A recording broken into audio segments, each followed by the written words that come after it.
presented before you in the regular session, as well as some new amendments that Governor Coffin is proposing for the first half. The amendments, the 104 amendments, do incorporate what I call the prior budget proposals that Governor Coffin. If you recall, at the beginning of the session, there's not so much a big executive amendments, but he did have a list of amendments that came to you all. There were 35 million in savings and about 18 million in spending. They are incorporated into these 104 amendments, as well as the proposals that we offered at mid-session when we had to bring the revenue forecast, principally in FY14, down by 125 million and 15 million and 15. We had proposed some savings actions, that savings being to offset the adjustment and the shortfall. Again, we do propose some new recommendations within the 104. Principally, a 2-year Medicaid expansion pilot program. A little bit more than that into detail. We also establish a revenue reserve in there that can be used for VRS liabilities not needed. We have a reserve for future Medicaid expenditures that was the fund that was set up last year. It was the budget bill, the Healthcare Reform and Innovation Fund, where the idea was with the Medicaid expansion or facsimile thereof, when the savings came in at the early one, we bankroll those savings so that they would be available as the federal match rate fell on the expansion, and in the future that changed over the cost. So that is in those amendments too, as well as some other priority spending and savings that came from the governor. On the front page of the act, we have updated the resources, and over on page 3 of my presentation, you see basically a summary of how these things shake down. There's not much change on the bottom line. Actually, it's about 14.7 less in resources than was in the bill that was before you during the regular session. And the main reason for that is that we've picked up the ending balance in the caboose budget that is now passed the House and Senate, that is before the governor, House Bill 5001. And that balance was down at 57 billion, reflecting in part the revenue reforecast that was done in February of minus 125 billion. You can see over those major adjustments, some other pluses that were in the caboose bill, legislative balances, some money from the opportunity fund, and PAC fund balances, additional lottery revenue, and literary fund revenue. Rounds it out to that 57.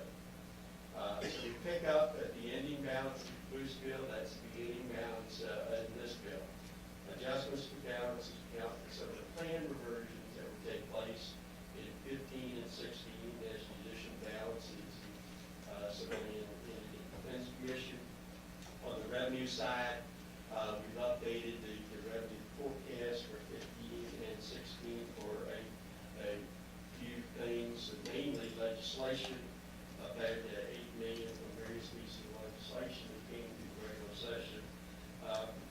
We had to incorporate the February reforecast, which took 15 down by 15 million, and then a couple of compliance-related issues, as you recall, in the regular budget. There was compliance revenues. We have revised those slightly upward. Some stuff that you added in the Senate version that we've incorporated into those figures. And then there's some sales tax, principally that is a reforecast on the internet tax rates that we're now taking that come online. So up 21.7 from the original bill that was before you. On the transfer side, again up 19.24 from the original bill. The ABC profits and transfers from the State Corporation Commission, $1.5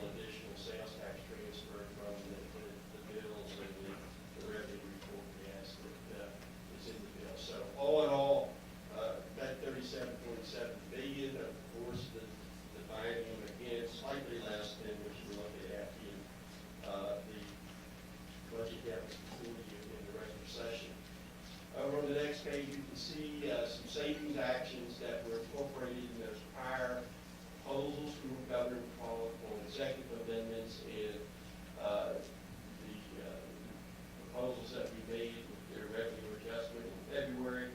Not spend too much time on those, principally in the executive amendments and the literary fund, principally in the revenue forecast. It was the revenue stabilization fund deposit in 16 with the revenues coming down 125 million in 14, which is the base for the 16 deposit that actually wiped out the required deposit in 16, and that's why there's a big savings of 59 million in 16. Over on the next page, page 5, you can see 18 million in amendments that were proposed basically at the beginning of the session during the executive amendment process by Governor McCall. Some of these were new, some of these were incorporated into your version of Senate Bill 30 during the regular session.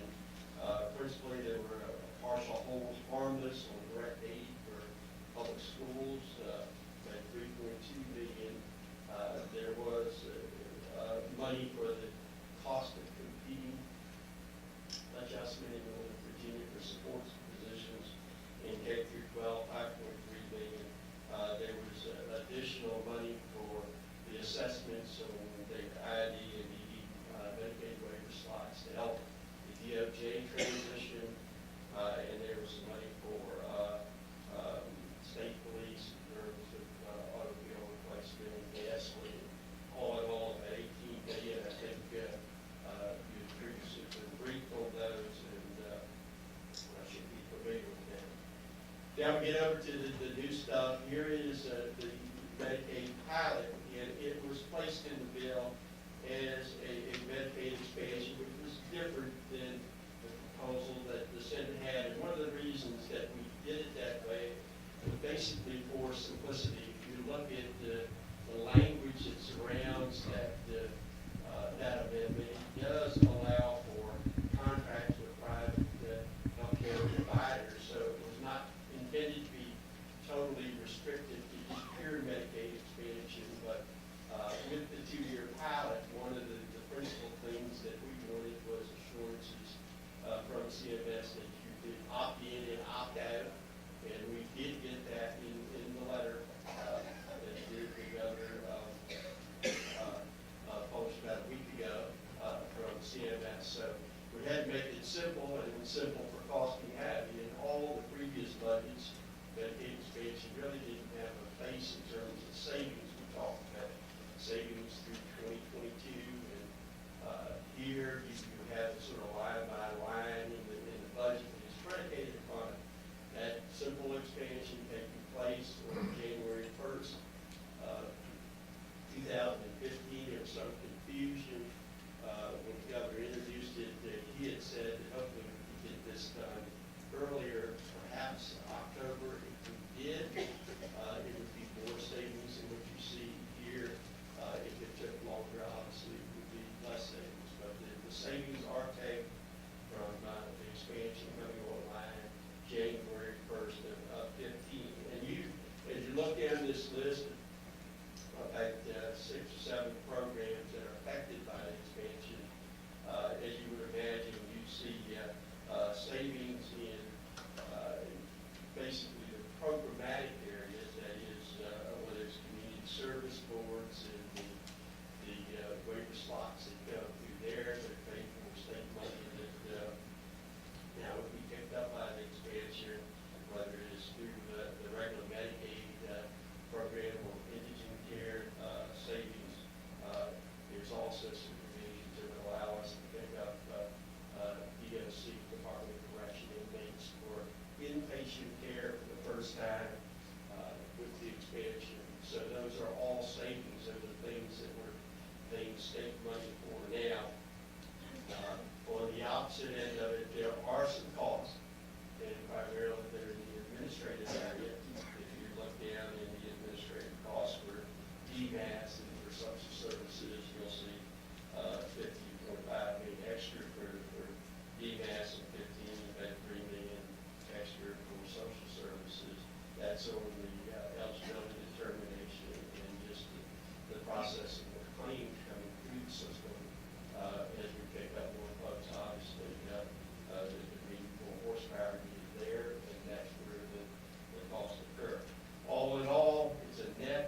legislation that passed on the standards of learning, when we tested less, that had a savings of about 2.9 million a year. We picked that up. Summary forecast of debt service, you see in the middle of the page, about 5.3 million in 15 and 8 million in 16. The big one is that 3/4 of the way down, we have in the introduced bills in the regular session allow for a disallowance of the Department of Medical Assistance Services from the federal government on expenditure. We put general fund to make up that disallowance. CMS has now waived that, so we